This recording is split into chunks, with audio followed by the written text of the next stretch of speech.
Қайырлы күн, қадірменді әріптестер. Мен Ноғаева Сандуғаш Закария қызы, математика пәнінің мұғалімімін. Педагогика саласында 29 жылдан бері еңбек етіп келемін. Өзімнің еңбек жолымда көптеген алтын белгі, үздік аттестат иегерлерін шығарып, Ыбырай Алтынсарин төсбелгісінің иегері болдым. Орыс педагогы Константин Ушинский мұғалім ісі сырттай қарапайым болғанымен тарихтағы ең ұлы істің бірі деген. Мен сіздермен өзімнің ұстаздық жолымда үздік тәжірибелерімді бөлісуді ұйғардым. Сонымен мұғалімнің 5 мәселесін шешуге септік болар 5 тәсілді ортаға салмақпын. Біріншіден, кез келген ұстаз үшін әлі күнге дейін өзекті болып отырған мәселе берілген тапсырмаларды тексеруге уақыттың көп жұмсалуы. Осы орайда бұл жұмысты едәуір жеңілдетуге мүмкіндік беретін Google форма әдісін пайдаланудың тиімді тұстарын тоқталып өткім келеді. Бұл форма әр оқушының орындалған үй жұмысын сол сәтте автоматты түрде өзі тексеріп, Excel кестесіне нәтижелерін шығарып береді. Сұрақтар әр оқушыға алмастырылып беріледі. Бұл балалардың жауапты бір-бірінен көшіруіне жақсы тосқауыл. Екінші мәселе – оқушының қызығушылығын оята білу. Ғаламтордағы шексіз ақпарат ағыны, сан түрлі ойындар мен фильмдер өскелең ұрпақтың оқу үдерісіне зейін қою қабілетін төмендетіп жатқаны рас. Өз тәжірибемен бөлісер тағы бір тәсіл – оқыту әдісін барынша қызықты ету үшін Wordwall, Kahoot, Xizis сынды сайттарды қолдану.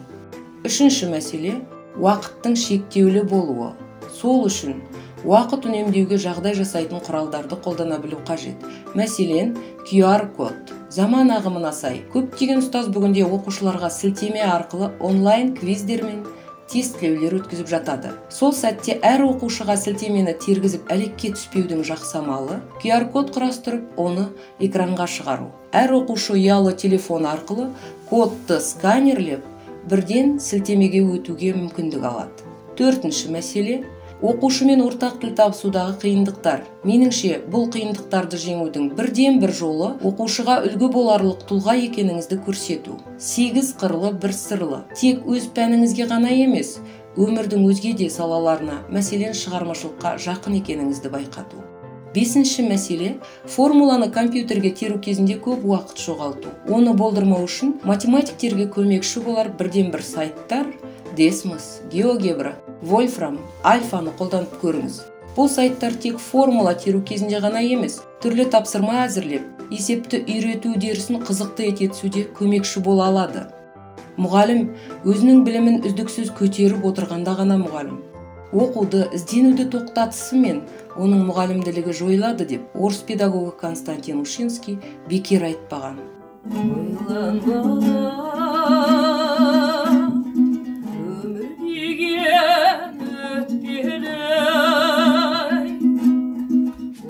Ұстаз болу – жүректің батырлығы, ұстаз болу – сезімнің ақындығы, ұстаз болу – мінездің күн шуағы, ұстаз болу – адамның асылдығы. Ұлттың ұлылығын ұлағаттайтын, дәстүрін дәріптейтін, көк туымызды тұғырымызда тік ұстап, елдің еңсесін биік етер жастар. Әлемдегі әрбір ұлт, мемлекет, жері мен елі мен ұлтжанды ұрпағымен мықты. Ұлтжанды ұрпақ қалыптастыратын ұлы жолда бірден бір еңбек сіңіретін ұстаз деп білемін. Мен үшін жақсы мұғалім бәрінен де артық. Өйткені мұғалім мектептің жүрегі деп аса көрнекті Алтынсарин бекер айтпаған. Оқушыны білімге баулайтын, жүрегінде мектептің ізгі орнын қалдыратын біздер ұстаздар. Алты алаштың басы бас қосса, төр мұғалімдікі деп Мағжан атамыз сөз еткендей, ұстаздың алар орны мен мәртебесі әрдайым биік болу үшін озық тәжірибелерімізді бөлісіп, ұстаздық әлемінде үздіксіз білім алуға барымызды салайық.